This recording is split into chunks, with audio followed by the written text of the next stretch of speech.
नमस्ते sir. Hello. Sir आपका mic off है। बोलो। हो गया शुरुआत। नहीं सर, अभी ज्वाइन ही हुए थे सब लोग, तो अब हाँ, स्टार्ट होने दो करते ज्वाइन हैं। पे। ठीक है ठीक है। सर मोस्ट ऑफ द लोग तो हो गए हैं, वो ऐड होते रहेंगे। अब हम स्टार्ट करते हैं।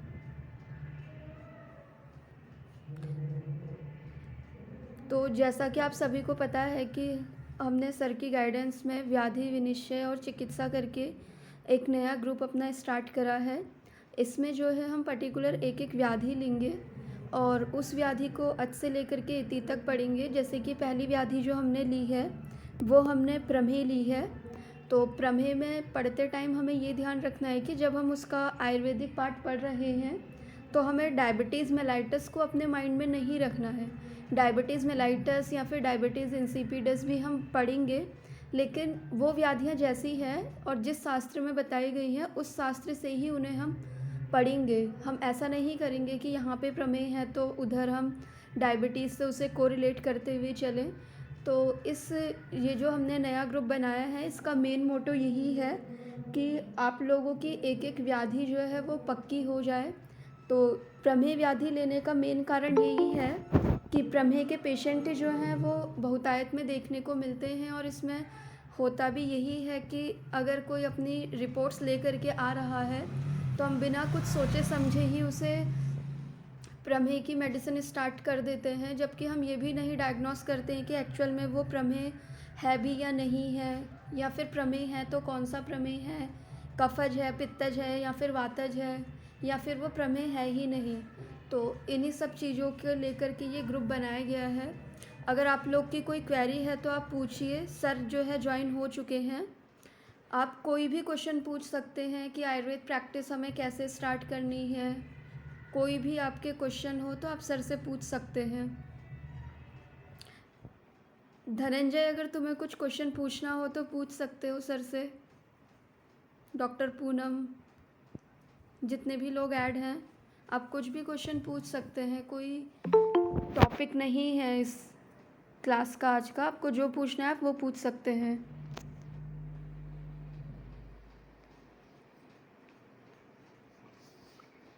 जी जी, मैं पूछ लेता हूँ क्वेश्चन अपना। बोलो। सर प्रणाम। प्रणाम। सर मुझे 4 दिन से काफी तेज बुखार था और हल्का सर्दी, मतलब पूरा दिन मुझे लगती रही। ऐसा नहीं, मतलब काफी ज्यादा सर्दी तो नहीं थी, ठंडक काफी पूरा दिन रहा और पूरा शरीर में दर्द था और सिर भारी भारी था मेरा। बस यही मतलब लक्षण रहे मेरे। और दवा मैंने जो है गिलोय और सिक्रू की पत्ती का क्वाथ बना के पिया, और आइस क्वाथ, इसके बाद मैं आइस क्वाथ लेता रहा, और त्रिभुवन कीर्ति टेबलेट 3-3 टेबलेट में लगभग 3-3 घंटे के अंतराल में लेता रहा। बस इतनी दवा और मौसमी का जूस, नारियल पानी, इतना लेता रहा 4 दिन से। और आज से मतलब सुबह और रात में पैरासीटामोल फिर मैंने लेना शुरू किया 500 mg। तो आज थोड़ा पसीना आया और वही लक्षण मतलब कम हुए। तो सर बात ये, सर मैं समझ नहीं पा रहा हूँ कि मतलब कैसा ज्वर है ये, तो बस इसीलिए सर मैं, बस यही क्वेश्चन है मेरा। सर मैं और धनंजय के क्वेश्चन को थोड़ा और एलोबरेट कर देती हूँ, क्योंकि इसकी मेरी अभी व्हाट्सएप पे भी बात हो रही थी। तो सर इसका क्वेश्चन मतलब ये है कि ज्वर उसने पढ़ भी लिया है संहिताओं से, मतलब ज्वर उसने पढ़ भी लिया है, अभी वो स्टूडेंट ही है, लेकिन फिर भी वो अपनी ही व्याधि डायग्नोस नहीं कर पा रहा है। और डायग्नोस करना तो दूर, वो मेडिसिन भी ले रहा है और उसके बाद उसे रिज़ल्ट भी नहीं मिल रहा है, और पीसीएम उसे लेने की ज़रूरत पड़ रही है। तो एक तरीके से उसका क्वेश्चन ये है कि मतलब हमारी गलती कहाँ पे होती है कि हम पढ़ भी लेते हैं और फिर जब ट्रीटमेंट करने की बात आती है तो हम ट्रीटमेंट भी नहीं कर पाते और हमें अल्टीमेटली पैरासीटामॉल या फिर कोई भी एलोपैथ दवाई लेनी पड़ती है।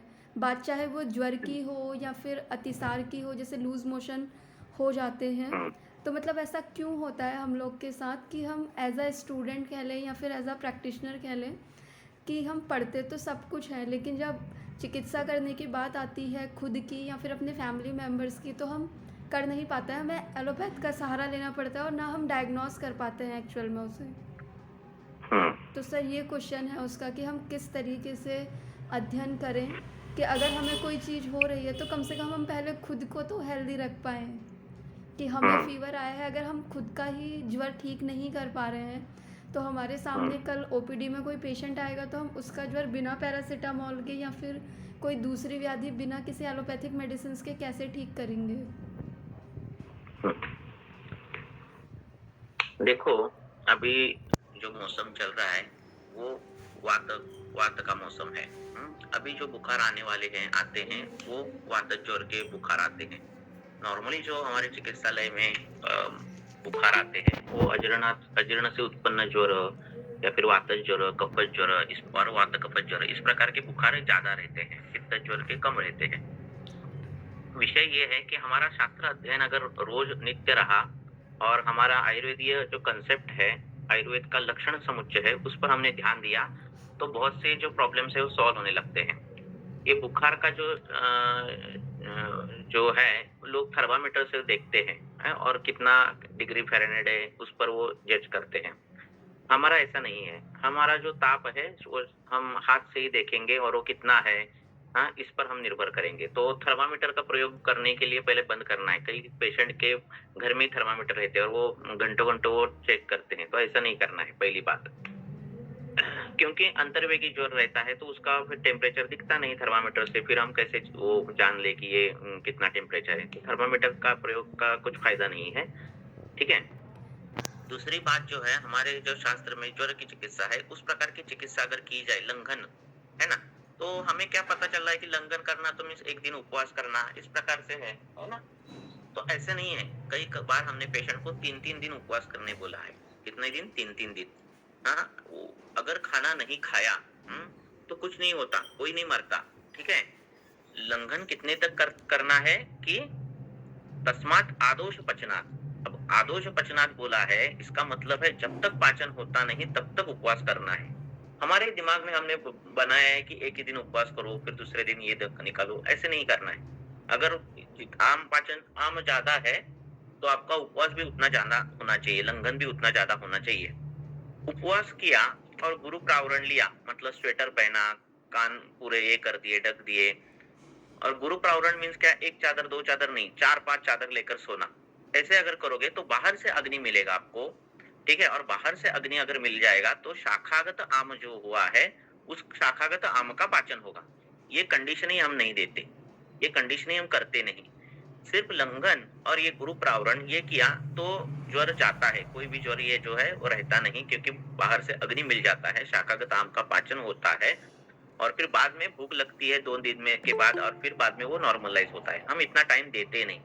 कई बार दवाइयाँ इतनी होती है और रैंडमाइज़ दवाई होती है। पहले तो वो जो गिलोय जो है वो तो वो चालू ही कर देते लोग। कभी-कभार क्या होता है, अग्नि इतना नहीं होता कि वो वीर्यवान द्रव्य को भी पाचन करे। इसीलिए लंघन चिकित्सा की है। ज्वर की पहली चिकित्सा लंघन है, ज्वराग्नि नहीं है औषध। तो लंघन होना चाहिए क्योंकि अग्नि है नहीं, वो अग्नि जो है वो निर्माण करना है और वो पहले आम का पाचन करेगा, बाद में वो निराम होगा और बाद में वो आपके आहार का पाचन करेगा, औषधों का पाचन करेगा। तो अगर आपने ऐसा किया कि लंघन किया, गुरु प्रावरण किया, तो ये कंडीशन जो ये बोले हैं, ये आती ही नहीं पहली बात। दूसरी बात जो है टेम्परेचर रहने दो। जब आप गुरु प्रावरण लेने लगते हो तो कफ का अवरोध जो है, आम का अवरोध जो है ऑटोमेटिकली चला जाता है और स्वेद प्रवर्तन होने लगता है। जो पैरासिटामॉल का इफेक्ट है वो गुरु प्रावरण से हो जाता है। हुँ? तो जरूरत नहीं है। आप एक बार 4 चादर, 5 कंबल जो है वो लेकर सो जाओ और देखो क्या हो जाता है। कितना अग्नि हम निर्माण कर सकते हैं। ठीक है ना? तो ये जो है वो करना चालू। हम बच्चों को जब बुखार आता है, ऐसे इस प्रकार के पेशेंट आते हैं, तो पहले हम पहले बोलते हैं कि उनको स्वेटर पहनो। पहले के ज़माने में वो दादी जो है बच्चा छोटा है तो वो बुन लेती थी, है ना? मैडम वो स्वेटर, है ना? और वो टोपी जो रहती है, तो वो बुनती थी ऐसे, ठीक है? तो आजकल के जो बच्चे वो पहनते ही नहीं, कुछ टोपी नहीं पहनते और स्वेटर भी नहीं पहनते। तो यहाँ से हवा निकलती है, उरस्थान में भी ठंडापन, पेट में भी ठंडापन, है ना, और शीत गुण से जो है कफ प्रकोप हो जाता है, अग्निमांद्य हो जाता है, और फिर जो है वो ज्वर की संप्राप्तियां घटती है। तो इस प्रकार से पहले जो मेन बेसिक हमारी चीज है वो करनी चाहिए। ज्वर में फलन के रस किसने बोला है पीने के लिए? ज्वर में फलन के रस नहीं पीना रहता है। फलों का स्वरस जो है वो गुरु कल्पना है, जिस पर अग्नि संस्कार नहीं हुआ है, तो ये फलों का रस पीना है बहुत गलत चीज है। फिर वो नारियल, कच्चे नारियल का पानी रहता है, ये आम जल है, वो आम जल गुरु होता है। बहुत सारे हॉस्पिटल में, आईसीयू में और इनमें पेशेंट में वो नारियल का पानी लेकर जाते हैं। नारियल का पानी तो शीत है, गुरु है ना? तो इस प्रकार का अगर आपने सेवन कर लिया तो ज्वर और बढ़ेगा, है? तो ये नहीं करना है। ज्वर में क्या करना है, मूंग दाल का ऊपर का पानी, मूंग दाल पूरी ये करके उसका जो ऊपर का पानी रहता है वो दे दो थोड़ा बहुत, राइस के ऊपर का पानी दे दो। इस प्रकार का आहार देना है, ठीक है? तो आहार बंद करना, लंघन करना, ये पहली चिकित्सा होनी चाहिए जो नहीं की जाती, और अगर की जाती है तो एक दिन के लिए की जाती है। तस्मात आदोष पचनात् बोला है, इसका मतलब जब तक पाचन नहीं होता तब तक हमें लंघन देना है। तो ये इसकी कोई मर्यादा नहीं है। अगर बहुत आम है तो 2-2 दिन पेशेंट को भूख नहीं लगती, 3-3 दिन पेशेंट को भूख नहीं लगती। कड़वी जबान जो है कड़वी हो जाती है। जबान कड़वी होता है मतलब क्या है, शरीर बोल रहा है कि कुछ खाना नहीं खाना है। तो इस प्रकार का लंघन होना चाहिए पहला, है ना? फिर थोड़ा अग्नि बढ़ेगा, फिर आप उस पर जो है मूंग दाल का पानी या फिर पेया, इस प्रकार से कृत उसमें किया हुआ, संस्कारित किया हुआ, उस पर कुछ अग्नि संस्कार किए हुए, इस प्रकार के जो आहार है, लघु आहार थोड़ा मात्रा में चालू करके धीरे वो जो अग्नि है वो बढ़ाना है। तो ये क्रिया होनी चाहिए। हम क्या करते हैं, पहले गले सत्व, अरे नहीं कम हो रहा है, फिर त्रिभुवन कीर्ति दे दो, अरे उससे भी नहीं कम हो रहा है, अरे अमृत अरिष्ट दे दो, उससे भी नहीं, अरे फिर दे लो पैरासिटामोल। अब इतने पहले से दवाई सब कुछ दिए, उसका भी अजीर्ण होता है, उससे वो अग्नि तो पाचन करने की क्षमता ही नहीं है, आपका द्रव्य कहाँ से पाचन करेगा, है ना? तो पहले ये होना चाहिए, और इस प्रकार से किए तो ज्वर, अब ये 12 साल हो गए मेरे प्रैक्टिस को, ऐसा कुछ होता नहीं कि हमारे से ज्वर नहीं जाता, ठीक है? मगर देखना क्या है, पेशेंट को बताना है कि इस प्रकार से गुरु प्रावरण करना है, इस प्रकार से प्रावरण में टोपी भी पहननी है, ठीक है? कान तो ये वात का स्थान है, यहाँ ठंडी हवा लगेगी तो पहले वात प्रकोप हो जाएगा सिर में, है ना? शरीर का दोष प्रकोप है, यहाँ सिर में वात प्रकोप हो गया, फिर सिर गर्म होने लगता है, पहले से वो अग्नि ये हो गया है, बीमार गमन हो गया है ना? तो पहले ये होना चाहिए, और इस प्रकार से अगर ट्रीटमेंट अगर आपने देना चालू कर दिया पेशेंट को, ये जरूरत ही नहीं पड़ती आगे की चीजों की। आम पाचन गुरु प्रावरण कर देता है, लंघन कर देता है, कुछ भी जरूरत नहीं पड़ती। बड़े बड़े लोग रहते ना, उपवास करते 20-20 दिन, 10-10 दिन, है ना, कुछ नहीं खाते, देखो हेल्दी रहते हैं, है ना? शरीर को जो है वो लंघन से बल मिलेगा, पाचन होगा आपका, तो इस प्रकार की चिकित्सा करो, ये भी प्रॉब्लम सॉल्व हो जाते हैं, है ना? हम क्या करते हैं, चेंज ऑफ द मेडिसिन करते हैं, नहीं फर्क पड़ा तो, है ना? प्रिंसिपल पहले यूज करना, मेडिसिन ये पहला काम नहीं तो निदान स्थान और चिकित्सा स्थान ऐसे ग्रंथ का स्वरूप होता था। सूत्र स्थान की जरूरत ही नहीं। क्या सोशल कंटेक्ट करने क्या है, हमें चिकित्सा करनी है ना, तो कैसे बैठना, कैसे जुम्भा देना, किस प्रकार से ये करना, इसकी जरूरत क्या है? अगर ग्रंथ हमारा चिकित्सा अधिष्ठित है तो निदान स्थान और चिकित्सा स्थान होना चाहिए, है ना? तो इसकी जरूरत है, इसीलिए ये सब चीजें हैं, बराबर है ना? जब ज्वर का पेशेंट आता है तो कौन से वय का है वो पेशेंट, बच्चा है, बूढ़ा है, इसका निदान, इसका विचार होना चाहिए, ऋतु का विचार होना चाहिए। इस सब विचार करने के बाद निश्चित होती है। फिर वो आता है, ज्वर के लक्षण दिए है, आगम अपगम की, ज्वर आता है जाता है, उसके काल जो है वो उसमें विषम स्थिति रहती है, वेग में विषम स्थिति रहती है, तीव्रता में विषम स्थिति रहती है ना? वो पेशेंट जो रहता है उसको वेणु जो है कि शब्द असहिष्णुता रहती है, तो थोड़ा भी कोई बोला तो वो चिढ़ जाता है ना? ये सब बड़े बड़े लक्षण दिए ना, वात ज्वर कौन सा है, पित्त ज्वर कौन सा है, अगर पित्त की इन्वॉल्वमेंट हो, कफ की इन्वॉल्वमेंट हो, इस प्रकार के दिए है ना, तो उसके हिसाब से आपके दोष निश्चित करनी है। आम अवस्था है तो पाचन करना है, लंघन करना है, तो लंघन ही चिकित्सा है। तो इस प्रकार से करना है, ठीक है ना? यस सर, जैसे अध्ययन करने के बाद भी हम लोग समझ नहीं पा रहे हैं, डायग्नोस नहीं कर पा रहे हैं, तो उसमें मतलब कमी कहाँ पे है, कहाँ पे मतलब हम लोग वीक पड़ रहे हैं कि हमारे सिम्टम आ रहे हैं और हम डायग्नोस ही नहीं कर पा रहे हैं? नहीं, ऐसे नहीं है, स्टैंड भी, थोड़ा संयम भी रखना चाहिए हमें।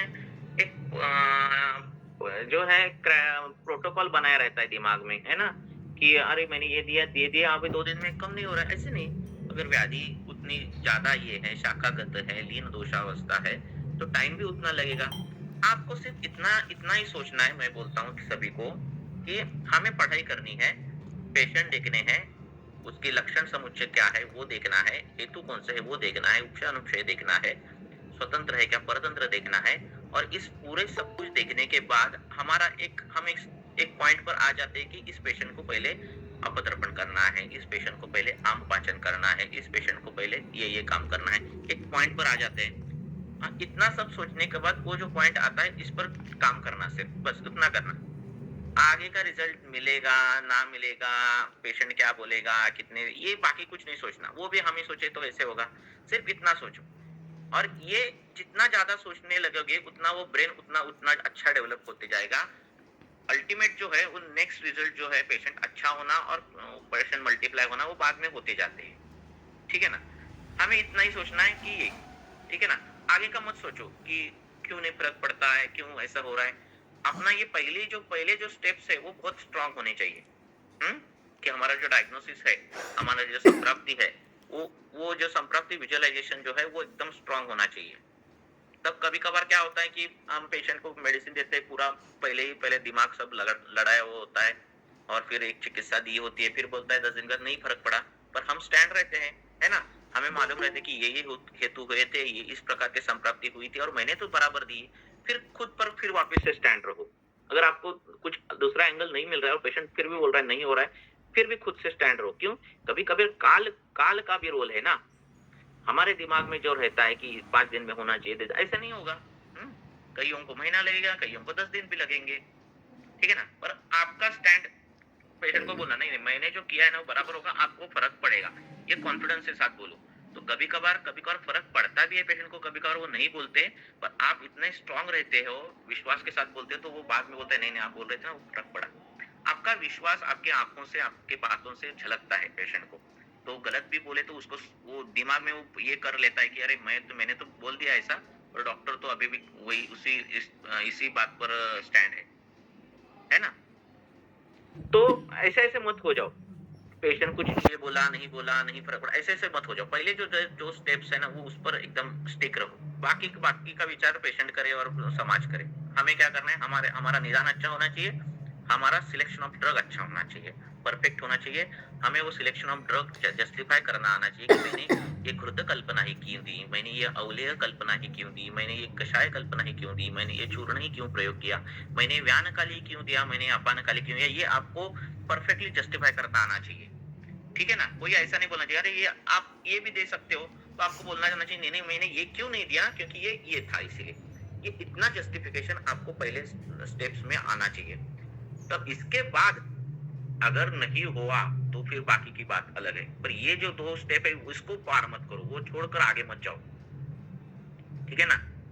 और इस पर ही काम करना है, इसको ही सालों साल लगते हैं ये 2 स्टेप्स को, इसको ही सालों साल लगते हैं, प्रैक्टिस करके, पढ़ाई करके, साइमल्टेनियसली दोनों करके, इसको ही सालों साल लगते हैं। और बाद में इतना परफेक्शन हमारे में आ जाता है कि हम फिर थोड़े बहुत छोटी मोटी बातों पर नहीं हिलते, ठीक है ना, क्योंकि फर्क नहीं पड़ना इसके पीछे बहुत से कारण होते हैं।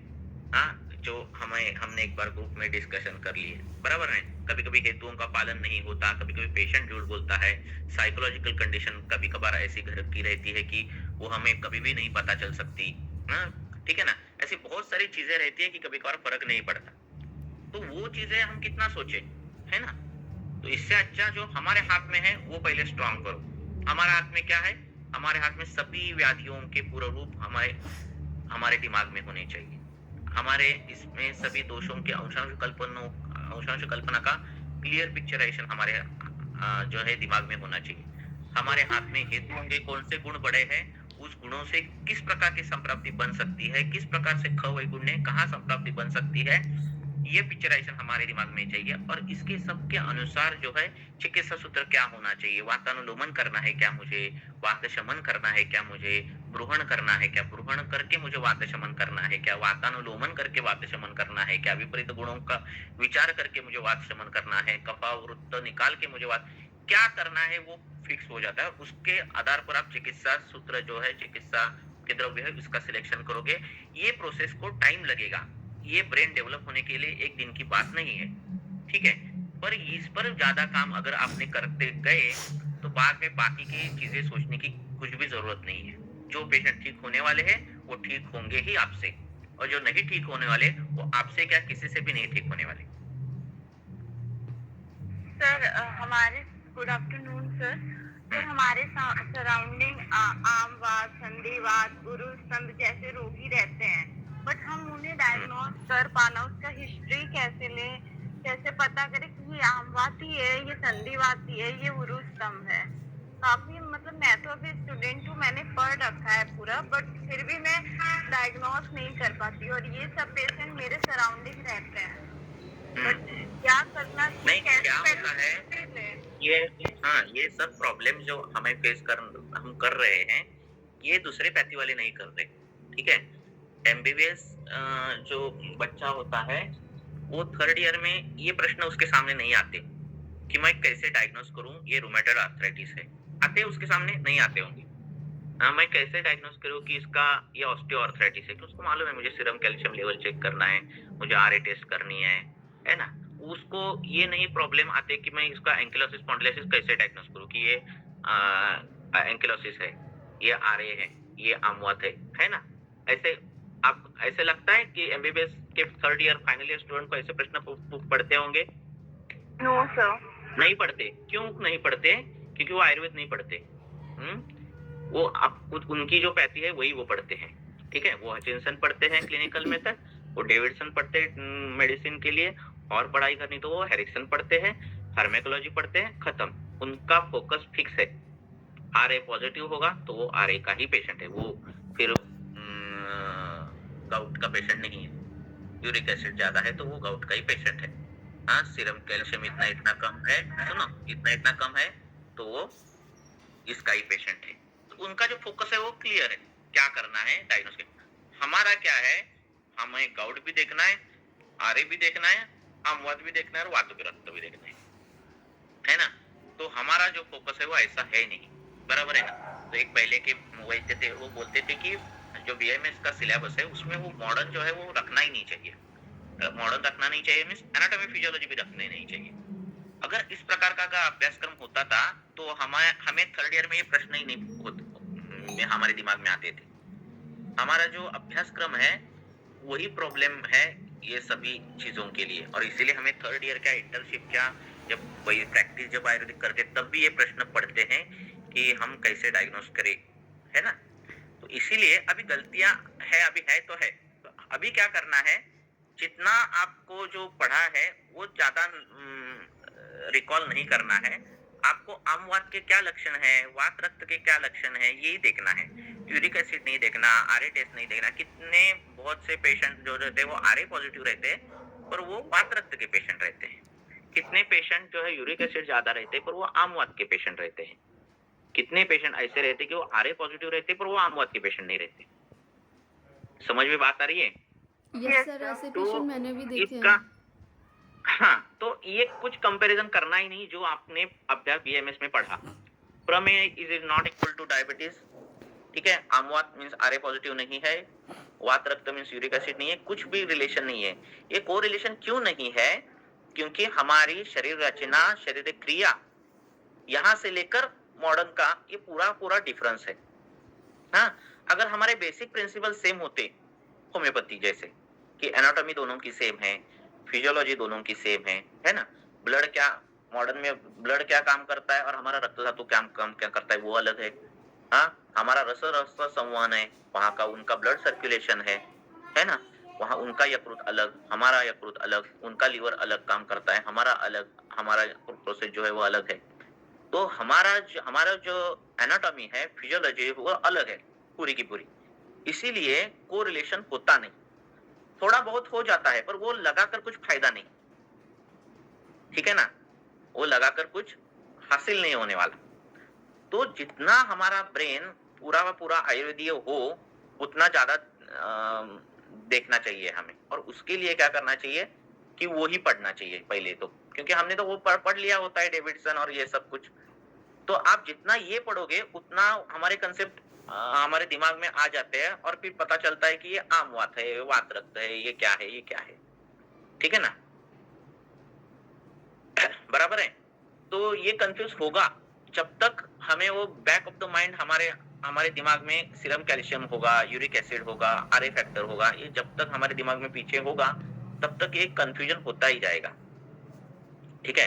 मॉडर्न के रिपोर्ट्स बुरे हैं, मॉडर्न की ये अलग है, ऐसा ये ऐसा नहीं है, पर हमारे सिद्धांत अलग है। हमारा व्याधि के तरफ देखने का नजरिया अलग है। ठीक है ना? अब देखो, एक आमवात की पेशेंट थी, हाँ। अब ये पेशेंट पेशेंट अब देखो,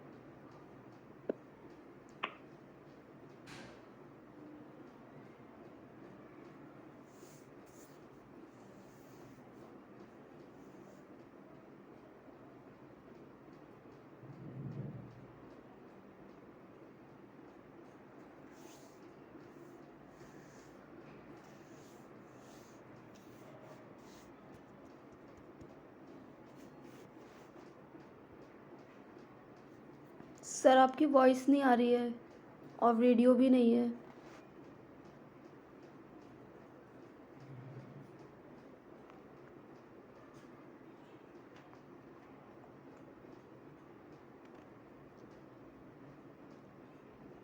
हाँ, आवाज आ रहा है?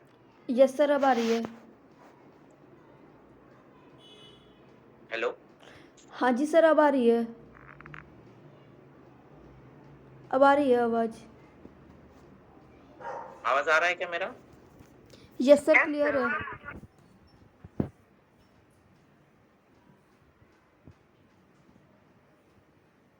हाँ बोलो, कोई तो कुछ बोलो। सर क्लियर है, वॉइस भी और वीडियो दोनों क्लियर है। फोन आया था बीच में। तो अब देखो, ये आमवात की पेशेंट 2015 से आ रही है क्या मेरे यहाँ? 2015, अभी कौन सा है? सर अभी जो है 2023। 23। कितने साल हो गए? अब जब आई थी तब उसके हाथ में इधर उधर सुजनी थी, मणिबंध शूल छोड़ता, ऐसा सब कुछ था। हाँ, अभी ये जो पेशेंट है, उस समय दवाई दी, वो ठीक हो गई, फिर 2-3 महीने नहीं आती, फिर दवाई देने के बाद ठीक होती है, फिर 2-3 महीने नहीं आती है, फिर जब लगता है बारिश आती है, आम निर्मित होती है खान पान में, फिर सूजन आती है, तब आती है। तब से वो आ रही है, अभी 2023 है। तो जब उसने बीच में सब कुछ ट्रीटमेंट देखकर देखी, स्टेरॉइड दिया, पेन किलर दिया, तो उसको पता चला कि ये सब लेने के बाद उतना ही मुझे शूल ये हो जाता है। और ये जब आयुर्वेदिक लेती हूँ तो एक बार ठीक होने के बाद 3-4-5-6 महीने ऐसे जाते हैं कि कुछ शूल नहीं रहता, दर्द नहीं होता।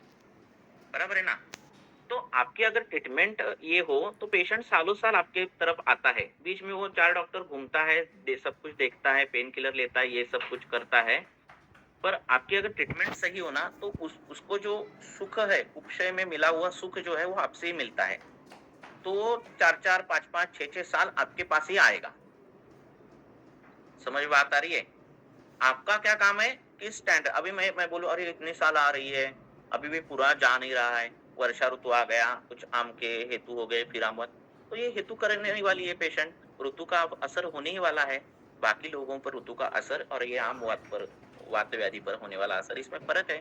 वात व्याधि के पेशेंट बार बार थोड़े बहुत हेतु मिल जाते हैं, काल प्रकर्ष मिल जाता है और वात वृद्धि हो जाती है और आ जाते हैं, है ना? तो इसमें डरने की बात नहीं है, इसमें क्या ऐसे मन ऐसे होने की बात नहीं है। बराबर है ना? तो हमें स्टैंड रहने की जरूरत है। पेशेंट बीच बीच में चिकित्सा दूसरी लेगा, उसको पता चल जाए कि नहीं, इससे इतना नहीं रिलीफ मिल रहा है जितना इनके आम पाचन से मिल रहा है, इनके चिकित्सा से मिल रहा है, तो इसलिए वो इतने साल आते हैं। ठीक है ना? तो हमें स्टैंड रहना है हमारे निदान पर, हमारे चिकित्सा सिद्धांत पर, हमारे शास्त्र पर। ठीक है? Yes sir. और कुछ आप एक ही जो चीज है वही ज्यादा करो, ज्यादा वो मत सोचो कि प्रैक्टिस यहाँ चलेगी क्या, पेशेंट क्या बोलेंगे, रिजल्ट कैसे मिलेगा, क्यों नहीं मिल रहा है, बार बार ये क्यों, ये सोचने से अच्छा है ग्रंथ ज्यादा पढ़ना, और जितना प्रिसाइज हमें वो निदान करने आता है, जितना प्रिसाइज संप्राप्ति हमें विघटन करने आती है, जितना प्रिसाइज हमें द्रव्य सिलेक्शन करने आता है, उस पर ही ज़्यादा दिमाग लड़ाऊँ। एक दिमाग है, उसका भी कुछ पोटेंशियल होगा हर एक का। तो जो पोटेंशियल है वो एक ही जगह पर अगर ज़्यादा लगाओगे तो वही चीज़ बहुत अच्छी होगी। ठीक है? बराबर है? हाँ, पोटेंशियल डिवाइड हो जाता है, ये भी करता हूँ मैं, वो भी करूँगा मैं, ये भी मैं ही करूँगा। ऐसे करोगे तो फिर एक जगह पर पोटेंशियल नहीं यूज़ होता दिमाग का। हुँ? हाँ, और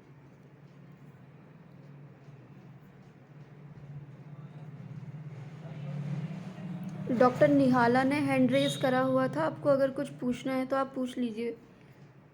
क्या हुआ? सर, एक डॉक्टर निहाला ऐड हुई हैं ना, उन्होंने अपना एक हैंड मिनट रेज़ हाँ। करा था बीच में। शायद कुछ क्वेश्चन पूछना हो। मैम वो आरुण सर है, शायद गलती से हो गया होगा। हाँ, बोलो। देखो, ये अध्ययन का जो हमारा जो दायरा है, ये बहुत है। बहुत बड़ा ही है। ठीक है? मॉडर्न जैसे नहीं है, आप 5 इंजेक्शन, 4 एंटीबायोटिक ये सब कर दोगे तो जीपी चल जाएगी। हमारा जो दायरा है वो बढ़ जाता है क्योंकि हमारे विचार जो है हर एक व्याधि के तरफ देखने के वो ज़्यादा है। हुँ? और ये ज़्यादा होने से फ़ायदा ये है कि हमें उस प्रकार का उपशय मिल जाता है, इसका फ़ायदा है। हाँ?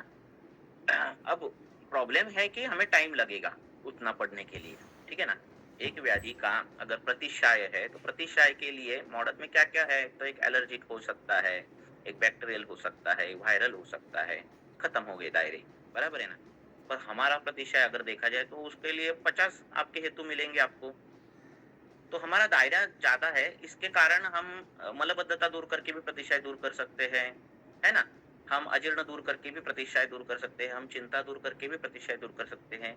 ये जो ख़ासियत है हमारी, वो बाकी की इसमें नहीं है शास्त्र में और इसीलिए जो है पढ़ाई भी ज़्यादा है हमें।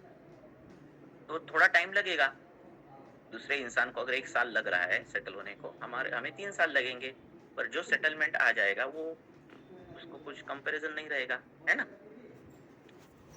पर इसके लिए जो है सातत्यपूर्ण पढ़ाई और सातत्यपूर्ण उसका एप्लीकेशन और बार-बार उस प्रकार के पेशेंट देखना।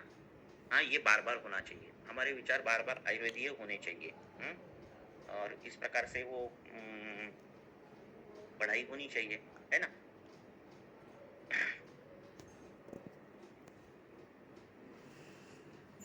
और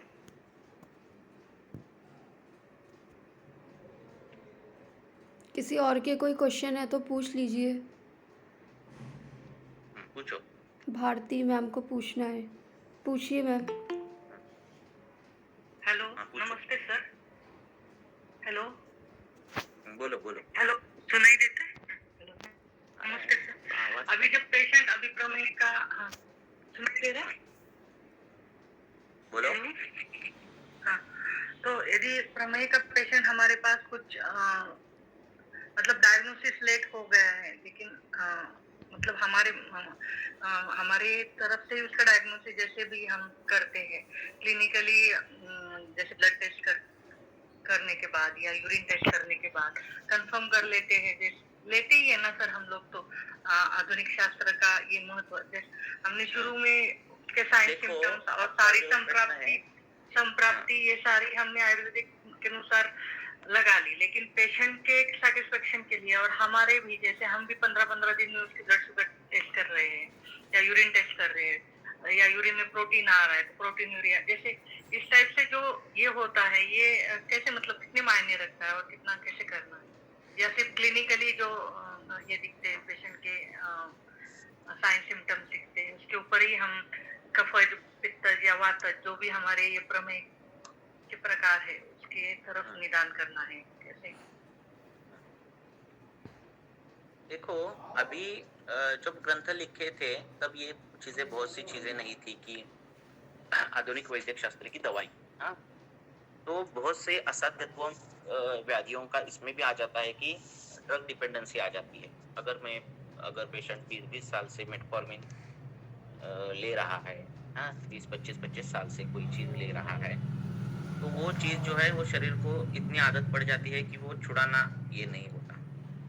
पर जब पेशेंट हमारे पास लेट आ जाता है और कॉम्प्लिकेशन लेकर आता जाता है, तो धातुओं का बल बढ़ाना, हाँ, उसको रसायन की जो फलश्रुति है वो देना, ठीक है ना? उसका पाचन करना, उसका अग्नि पर विचार करना, दोषों पर विचार करना, ये हमारे हाथ में है, ठीक है?